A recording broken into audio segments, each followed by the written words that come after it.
الحمد لله نحمده ونستعينه ونستغفره ونؤمن به ونتوكل عليه ونعوذ بالله من شرور أنفسنا ومن سيئات أعمالنا. من يهده الله فلا مضل له ومن يضلله فلا هادي له، ونشهد أن لا إله إلا الله وحده لا شريك له، ونشهد أن سيدنا وسندنا ومولانا محمدا عبده ورسوله صلى الله تعالى عليه وعلى آله وأصحابه وبارك وسلم تسليما كثيرا كثيرا. أما بعد فأعوذ بالله من الشيطان الرجيم. بسم الله الرحمن الرحيم. وأقيموا الصلاة وآتوا الزكاة واركعوا مع الراكعين. آمنت بالله صدق الله مولانا العظيم وصدق رسوله النبي الكريم، ونحن على ذلك من الشاهدين والشاكرين، والحمد لله رب العالمين. میرے بھائیوں، دوستوں، بزرگوں، السلام علیکم ورحمۃ اللہ وبرکاتہ. الحمدللہ گزشتہ 2 جمعوں سے زکوٰۃ کے حوالے سے تفصیلی بحث ہو رہی ہے، اور گزشتہ جمعے زکوٰۃ کے نصاب کو تفصیل کے ساتھ سمجھایا گیا تھا کہ کن کن چیزوں میں زکوٰۃ ہوتی ہے اور کن کن چیزوں میں زکوٰۃ نہیں ہوتی ہے. آج کا جو موضوع ہے وہ بھی زکوٰۃ کے حوالے سے ہے، اور اس میں مال تجارت کی زکوٰۃ کے حوالے سے کچھ گفتگو ہوگی، اور اسی طریقے سے جو قرضے ہیں کہ جن کو زکوٰۃ کی ادائیگی کرتے وقت ان کو دیکھا جائے گا، ان کو نکالا جائے گا، تو اس حوالے سے گفتگو ہوگی. مال تجارت یعنی جیسے ہم نے بتایا تھا پچھلے جمعے کہ زکوٰۃ کے اندر 4 چیزیں دیکھی جاتی ہیں نا: سونا، چاندی، رقم اور مال تجارت. مال تجارت کسے کہتے ہیں؟ ہر وہ مال کہ جس کو آدمی اس نیت سے خریدے کہ میں آگے اس کو بیچوں گا، وہ مال تجارت ہوتا ہے. آپ نے کوئی فلیٹ خریدا، اس نیت سے خریدا کہ آپ اس کو آگے بیچیں گے. کوئی زمین خریدی، کوئی مکان خریدا، کوئی کپڑا خریدا، کوئی چھوٹی سے چھوٹی چیز خریدی، اس نیت سے خریدی کہ اس کو آگے بیچوں گا، تو یہ مال تجارت ہوتا ہے. اور مال تجارت کے اوپر بھی کیا آئے گی؟ زکوٰۃ آئے گی. یعنی جس وقت آپ خرید رہے ہیں نا، تو اس وقت آپ کی نیت ہونی چاہیے زکوٰۃ، نیت ہونی چاہیے بیچنے کی کہ میں اس کو آگے بیچوں گا. اگر آپ نے مکان خرید لیا، زمین لے لی، فلیٹ لے لیا، دکان لے لی، لیکن آپ نے نیت اس وقت یہ نہیں کی تھی کہ میں اس کو بیچوں گا، بلکہ آپ کی نیت یہی تھی کہ میں اس کو خود استعمال کروں گا یا اس کو کرائے پر جو ہے وہ دے دوں گا، لیکن بعد میں آپ کی نیت تبدیل ہو گئی اور آپ نے کہا کہ میں اس کو اب بیچ دیتا ہوں. کوئی اچھا گاہک مل رہا ہوا، آپ کو اچھے ریٹ لگ رہے ہوئے، تو آپ نے کہا کہ میں اس کو بیچ دیتا ہوں. خریدتے وقت تو آپ کی نیت نہیں تھی، لیکن بعد میں آپ نے نیت کر لی ہے، تو اس سے بھی یہ مال تجارت نہیں بنے گا، اس کی زکوٰۃ نہیں آئے گی، اس پر زکوٰۃ نہیں آئے گی.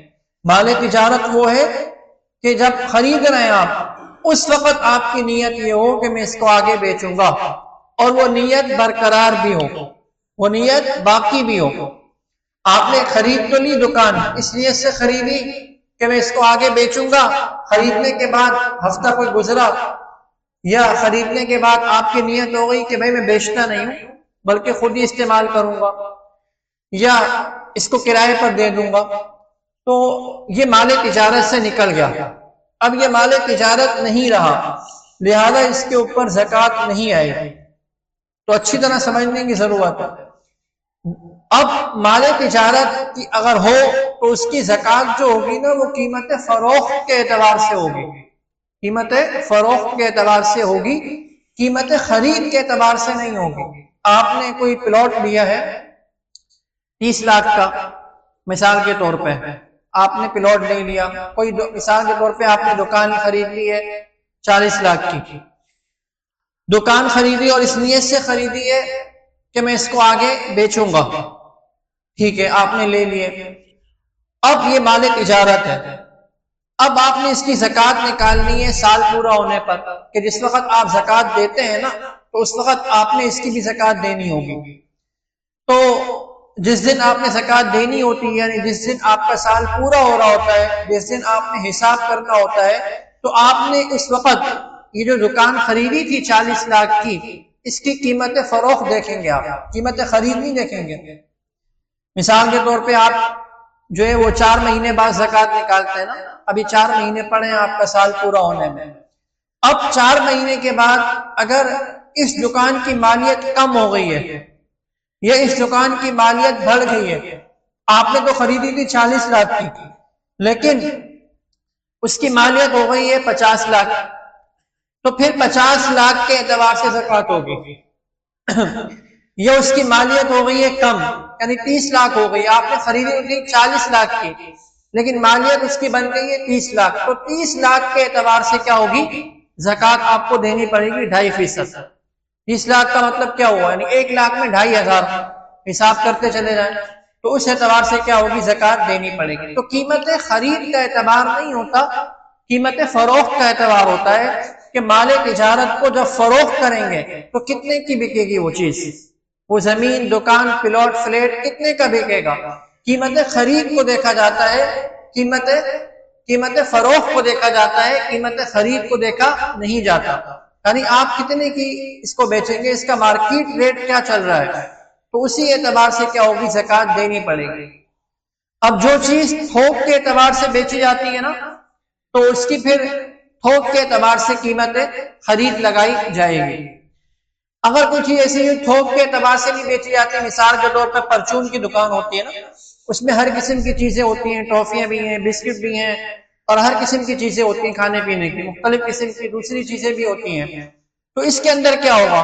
اس کے اندر یہ ہوگا کہ بہتر تو یہ احتیاط تو یہ ہے کہ ہر چیز کی قیمت فروخت لگائی جائے، ہر چیز کی قیمت فروخت لگائی جائے۔ میں بسکٹ کا ڈبہ ہے کتنے کا بیچ رہا ہوں، ٹافی کا ڈبہ ہے پیکٹ ہے کتنے کا بیچ رہا ہوں، کیک کا ڈبہ ہے کتنے کا بیچ رہا ہوں، اور دیگر چیزیں ہیں دکان میں رکھی ہوئی وہ کتنے کی بیچ رہا ہوں، ہر چیز کی قیمت فروخت لگائی جائے اور اسی اعتبار سے زکوٰۃ دیں۔ لیکن اگر ہر ایک کا لگانا مشکل ہے، اتنی چیزیں ہوتی ہیں دکان کے اندر، ہزاروں چیزیں ہوتی ہیں، ہر کا لگانا مشکل ہو جائے گا، تو پھر یعنی یہ سوچیں اور یہ اندازہ لگائیں اور یہ غور کریں کہ اگر میں اس سارے مال کو جو دکان میں رکھا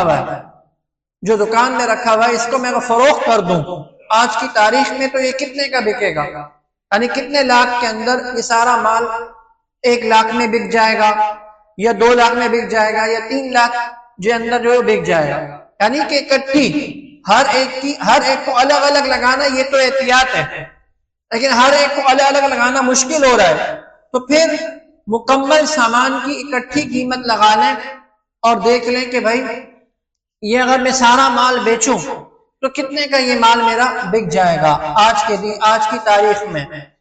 مثال کے طور پہ آپ نے غور کیا اور اندازہ لگایا، آپ کو اندازہ ایک ہو گیا کہ بھائی یہ سارا مال میں اگر بیچوں گا تو یہ 10 لاکھ کے اندر بک جائے گا، تو پھر اس صورت کے اندر احتیاط یہ کہ تھوڑی سی زیادہ زکوٰۃ دے دیں، تھوڑی سی، تاکہ کم نہ ہو زکوٰۃ۔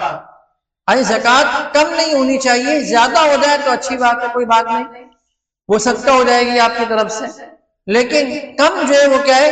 کم نہیں ہونی چاہیے، یعنی زکوٰۃ جو ہے وہ کم نہیں ہونی چاہیے۔ تو اس وجہ سے کہا جا رہا ہے کہ یعنی کہ مکمل جو ہے وہ حساب کرنا چاہیے، یعنی ہر چیز کا مکمل حساب جو ہے وہ کریں۔ اگر مکمل حساب کرنا جو ہے وہ کیا ہو رہا ہے؟ مشکل لگ رہا ہے، تو اس صورت کے اندر اکٹھا حساب لگا لیں، اور اکٹھا حساب لگانے کے بعد جو ایک آپ نے ریٹ مقرر کر لیا ہے اس سے کچھ اضافی زکوٰۃ دے دیں، تاکہ زکوٰۃ کم نہ ہو بلکہ کچھ زیادہ ہی ہو جائے، پوری نکل جائے۔ تو دیکھیے یہ مال تجارت کی زکوٰۃ ہے، اور یہ سمجھنا چاہیے۔ بہت سارے لوگ ہیں بیچارے مسلمان، دکانیں کھولی ہوئی انہوں نے، پرچون کی دکانیں ہیں، کسی کی کون سی دکان ہے، کسی کی کون سی دکان ہے، لیکن وہ اپنے مال کی زکوٰۃ نہیں نکالتے ہیں، مال تجارت کی زکوٰۃ نہیں نکلتے، حالانکہ فرض ہے بھائی ہے۔ یہی وجہ ہے کہ آج بے برکتی ہے، آج کیا ہے؟ کاروبار ٹھپ پڑے ہوئے ہیں، بے برکتی ہے۔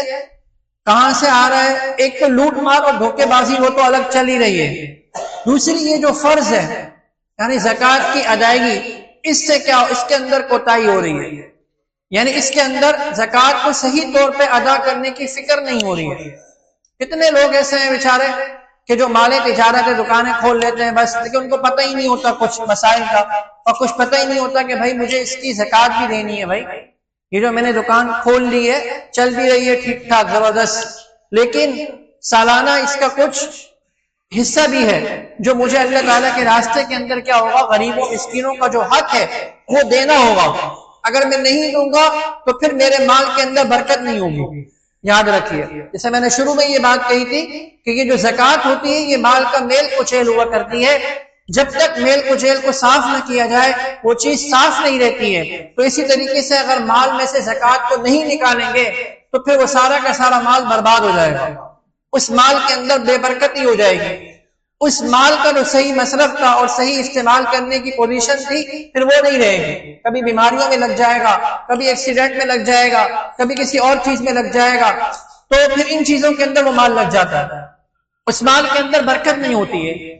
لاکھوں کما رہے ہوتے ہیں لیکن پھر بھی کہتے ہیں کہ ہم کچھ نہیں کما رہے، اور پھر بھی کہتے ہیں کہ اور ہونا چاہیے، یعنی وہ برکت ہی نہیں ہے، یعنی مال کے اندر برکت نہیں ہے۔ تو اس کی ایک وجہ یہ بھی ہو سکتی ہے کہ ممکن ہے کہ آپ اس کی زکوٰۃ نہ نکالتے ہوں، آپ اس مال کی کیا ہے زکوٰۃ نہ نکالتے ہوں، اسی وجہ سے برکت نہیں ہو رہی ہوتی کہ آپ کی ضرورتیں پھر بھی پوری نہیں ہو رہی، یعنی کہ آپ لاکھوں کمانے کے باوجود بھی آپ کی ضرورتیں اگر پوری نہیں ہو رہی ہوتی تو اس کا مطلب ہے کہ کہیں نہ کہیں کچھ گڑبڑ ہو رہی ہے، کہ جس کی وجہ سے آپ کو یہ شکایت ہو رہی ہے کہ بھئی ضروریات زندگی پوری نہیں ہو رہی ہے۔ حالانکہ جس کی 40-50 ہزار اگر تنخواہ ہو تو اس کی ضرورتیں پوری ہو رہی ہوتی ہیں، لیکن ایک شخص جو کہ 2 لاکھ 3 لاکھ کما رہا ہوتا ہے وہ کہتا ہے کہ میری ضرورتیں پوری نہیں ہو رہی ابھی بھی۔ تو بھائی آپ کے پاس جو مال ہے، آپ کا جو کاروبار ہے، آپ کی جو دکان ہے، آپ اس کی زکوٰۃ بھی نکالتے ہیں یا نہیں نکالتے ہیں، یہ بھی غور کرنے کی بات ہے۔ اور گزشتہ سالوں سے اب تک جتنے سالوں کی نہیں نکالی ہے ساری کی ساری یہ ذمے میں رہتی ہے، یاد رکھیے۔ یعنی ایسا نہیں ہے کہ بھائی مجھے پتہ ہی نہیں تھا مسئلہ، کئی ایسے واقعات سامنے آتے ہیں کہ لوگ کہتے ہیں کہ ہمیں 10 سال ہو گئے، عورتیں کہتی ہیں کہ 10 سال ہو گئے زیور رکھا ہے، پتہ ہی نہیں تھا کہ زکوٰۃ بھی دینی ہوتی نہیں ہوتی، ہم تو سمجھتے تھے کہ جو استعمال کرتی ہیں ان کی زکوٰۃ نہیں ہوگی سونے کی۔ ایسا نہیں ہے، جیسے میں نے بتایا تھا پچھلے جمعے بھی کہ سونے کی زکوٰۃ ہر صورت کے اندر ہوتی ہے، چاہے وہ استعمال کے لیے رکھا ہوا ہو، چاہے ویسے ہی خوبصورتی کے لیے رکھا ہوا ہو، یا چاہے بیچنے کے لیے رکھا ہوا ہو، ہر صورت کے اندر سونے کی زکوٰۃ دینی ہوتی ہے۔ اب کوئی آدمی یہ کہتا ہے یا کوئی خاتون کہتی ہے کہ مجھے پتہ ہی نہیں تھا کہ بھئی زکوٰۃ بھی دینی ہوتی ہے، 10 سال ہو گئے زکوٰۃ نہیں دی، تو نہیں دی تو ایسا نہیں کہ معاف ہو جائے گی، ایسا نہیں کہ ماں، بلکہ ذمے میں ہی ہے، آپ کو دینی پڑے گی، گزشتہ سالوں کا حساب کر کے تھوڑی تھوڑی کر کے دیتے رہیں بھلے، لیکن دینی پڑے گی، یعنی ذمے میں وہ کیا ہوتی رہتی ہے۔ تو یہ ایسا فریضہ ہے، یہ ایسا فرض ہے، اور سہولت والا کتنا ہے کہ صرف 1 لاکھ کے اندر 2500، اور سہولت والا کتنا ہے ایسا بھی نہیں ہے جیسے آگے میں تفصیل سے بتاؤں گا کہ جیسی رقم آ جائے فوراً دے دو، بلکہ سال گزرنے کی شرط بھی لگائی ہے کہ سال گزر جائے تو پھر اس کے بعد کیا ہوگی، ادائیگی کرنی ہوگی۔ تو لہذا یہ مال تجارت ہے، مال تجارت کی زکوٰۃ کی بھی کیا ہوتی ہے، ادائیگی ہوتی ہے، اس کی بھی زکوٰۃ نکالنی ہوتی ہے۔ اسی طریقے سے ایک اہم بات یہ بھی سمجھ لیں کہ زکوٰۃ کا جس دن ہم حساب کریں گے نا کہ بھائی کتنی رقم میرے پاس ہے، کتنا سونا ہے، کتنی چاندی ہے، کیا مال تجارت ہے، تو اس وقت کچھ چیزیں ایسی ہیں کہ جن کو ہم مائنس کریں گے، اس میں سے نکالیں گے، جسے منہا کہتے ہیں، مائنس کہتے ہیں، کہ وہ چیزیں مائنس کر کے پھر حساب لگانا ہوگا۔ مثال کے طور پہ آج کیا تاریخ ہے اسلامی، 23 تاریخ ہے، 23 رجب ہے، آج آپ کا سال پورا ہو رہا ہے، آپ بیٹھ گئے اور آپ حساب کرنے لگ گئے، حساب کرنے کے بعد آپ کو معلوم ہوا کہ میرے پاس 10 لاکھ کی مالیت موجود ہے، ابھی کتنی، 10 لاکھ کی مالیت موجود ہے، سونا بھی ملا لیا آپ نے، کوئی رقم وغیرہ تھی وہ بھی ملا لی، کسی کو آپ نے رقم دی ہوئی تھی ادھار وہ بھی آپ نے ملا لی، آپ کے اکاؤنٹ میں رقم رکھی ہوئی تھی وہ بھی ملا لی، تو ملا ملو کے سب کتنی ہو گئی، 10 لاکھ ہو گئی ہے۔ اب 10 لاکھ میں سے آپ نے غور یہ کرنا ہے کہ ایسا تو نہیں کہ میں نے کسی کا قرضہ دینا ہو، کوئی یعنی قرضہ تو نہیں دینا، مثال کے طور پہ آپ کو یاد آیا کہ میں نے فلاں آدمی کا قرضہ دینا ہے 2 لاکھ، تو ان 10 لاکھ میں سے آپ 2 لاکھ نکال دیں، 10 لاکھ میں سے 2 لاکھ آپ نکال دیں گے تو کتنا رہ گیا، 8 لاکھ، 8 لاکھ. اب آپ اور غور کریں کہ ایسا تو نہیں کہ میں نے کسی سے کوئی چیز خریدی تھی اور اس کے میں نے ابھی پیسے نہیں دیے. دکاندار سے سامان لیا تھا پورے مہینے کا اکٹھا 20-30 ہزار کا، لیکن اس کی رقم میں نے ابھی دی نہیں ہے، سامان لے لیا ہے. تو ان 20-30 ہزار کو جو آپ کے ذمے میں، اس کو بھی آپ نے کیا کر دیا؟ مائنس کر دیا ان 8 لاکھ میں سے. اسی طریقے سے آپ کو یاد آئے کہ بچے اسکول میں پڑھتے ہیں، ان کی فیسیں بھی ہیں اور ان کی فیسیں بھی مجھے دینی ہے، اور فیسوں کی تاریخ آ چکی ہے، یعنی فیسیں اس تاریخ کو دینی ہوتی ہیں. تو ان فیسوں کو بھی آپ نے نکال لیے. مثال کے طور پہ 5-6 ہزار بچوں کی فیس بن جاتی ہے اسکول کی، تو آپ نے وہ بھی اس میں سے کیا ہے؟ نکال دیا. اسی طریقے سے آپ کو یاد آئے کہ میں نے ابھی بجلی کا بل بھی دینا ہے، یعنی بجلی کا بل بھی میرے ذمے میں آ چکا ہے، اس کی تاریخ آ چکی ہے، یہ بھی میرے اوپر کیا ہے؟ ضروری ہے. گیس کا بل بھی میرے اوپر لازم ہو چکا ہے جو مجھے دینا ہے. تو آپ نے بجلی کا جو بھی بل ہے وہ بھی اس میں سے نکال دیا، اور اسی طریقے سے جو گیس کا بل تھا جو آپ پر لازم ہو چکا تھا وہ بھی آپ نے نکال دیا. اسی طریقے سے آپ کو یاد آئے کہ میرا ڈرائیور بھی ہے کوئی، مجھے اس کی مزدوری بھی دینی ہے، کوئی نوکر ہے، کوئی خادم ہے، گھر میں کام کرتا ہے، اس کی اجرت، اس کا مہینہ پورا ہو گیا، مجھے اس کی مزدوری بھی دینی ہے. تو اس کو بھی آپ کیا کریں گے؟ اس میں سے مائنس کرتے چلے جائیں گے. تو ہر وہ چیز کہ جو آپ نے بطور قرض کے کسی کو دینی ہو، رقم، یا آپ کے ذمے میں کوئی چیز ہو، رقم کی صورت میں ہو، تو اس صورت کے اندر آپ اس میں سے مائنس کریں گے. ہم نے حساب لگایا تھا شروع میں کتنا؟ 10 لاکھ کا. یہ سارے خرچے وغیرہ ان چیزوں کو مائنس کرنے کے بعد مثال کے طور پہ اس کی رقم بن جاتی ہے مثال کے طور پہ 5 لاکھ. کتنی؟ 5 لاکھ. اب ہے تو رقم 10 لاکھ، لیکن قرضے بھی نکالنے ہیں، فیسیں بھی نکالنی ہے، بجلی کے بل بھی نکالنے ہیں، سوئی گیس کے بل بھی نکالنے ہیں، مزدوروں کی تنخواہ بھی نکالنی ہے، یہ ساری چیزیں نکالنی ہیں. نکالنے کے بعد رقم بن گئی ہے کتنی؟ 5 لاکھ. تو اب 5 لاکھ کے اوپر زکوٰۃ آئے گی، 10 لاکھ کے اوپر زکوٰۃ نہیں آئے گی، کیونکہ وہ تو قرضوں میں دینی ہے آپ نے، اور اسی طریقے سے آپ نے دیگر چیزیں جو ہیں ان کے اوپر ان کو لگانا ہے. تو یہ کچھ چیزیں ہیں کہ جن کو مائنس کرنا پڑتا ہے، جن کو نکالنا پڑتا ہے. اور یاد رکھیے یہ تو میں بتا رہا ہوں تاکہ عمومی طور پر ہمارے ذہنوں کے اندر آ جائے، لیکن بسا اوقات صرف سننے سے بات سمجھ میں نہیں آتی ہے، بلکہ پوچھنے سے آتی ہے کہ بھائی بہت سے لوگ ایسے ہیں سن تو لیتے ہیں، سمجھ بھی لیتے ہیں بات، لیکن انہیں یہ پتہ نہیں چل رہا ہوتا کہ میرے اوپر زکوٰۃ ہے یا نہیں ہے، یعنی میرے اوپر زکوٰۃ ہے یا نہیں ہے. تو بھائی یہ کیسے پتہ چلے گا؟ تو یہ جب پتہ چلے گا جب آپ کیا معلوم کریں گے، جب آپ بتائیں گے کہ بھائی، یعنی کسی مفتی کو، کسی عالم کو آپ یہ بتائیں گے کہ بھائی میرے پاس اتنی رقم ہے اور اتنا سونا ہے یا اتنی چاندی ہے، تو میں نے اس کی زکوٰۃ دینی ہے تو کتنی بنے گی اور کس طرح دوں گا، میں نے قرضہ بھی دینا ہے. یہ ساری چیزیں جب تک آپ سامنے نہیں رکھیں گے، یعنی اس مفتی یا عالم دین کے، تو اس وقت تک جو ہے وہ صحیح طور پہ آپ کا مسئلہ حل نہیں ہوگا.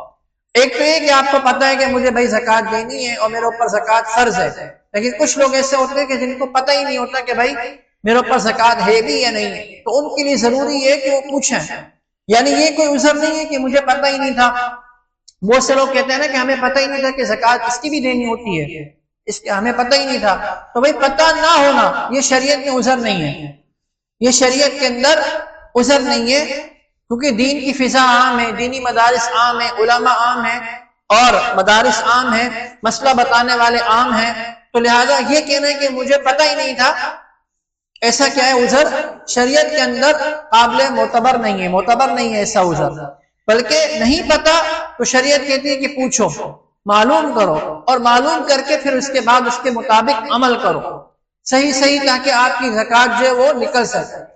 تو اسی طریقے سے کچھ چیزیں ایسی ہوتی ہیں. میرے خیال سے یہی تک رکھتے ہیں، آج کی نشست کے وقت بھی ہو چکا ہے. باقی انشاءاللہ تعالی زکوٰۃ کے حوالے سے اگلی نشست کے اندر مزید جو گفتگو ہوگی. یہ ہمارے تمام جو بیانات ہو رہے ہیں شروع سے اب تک یہ سارے ریکارڈ بھی ہوتے ہیں الحمدللہ، تاکہ کوئی بعد میں سننا چاہے. ہمارا یوٹیوب چینل ہے میرا، تو اس میں جا کر اس کو سننا چاہے بعد میں تسلی سے بیٹھ کے اکیلے جو بھی ہے، تاکہ صحیح طور پر جو وہ تمام چیزوں کو سمجھ سکے. اور پھر بھی کوئی بات سمجھ میں نہ آئے تو نماز کے بعد یا فون کر کے کسی بھی طریقے سے معلومات لے سکتے ہیں کہ بھئی زکوٰۃ ہوگی یا نہیں ہوگی یا کتنی دینی ہوگی. دعا فرمائیں کہ اللہ تعالی ہمیں صحیح طور پر ان مسائل کو سمجھنے اور ان کے مطابق عمل کرنے کی توفیق عطا فرمائے. وآخر دعوانا الحمدللہ رب العالمین.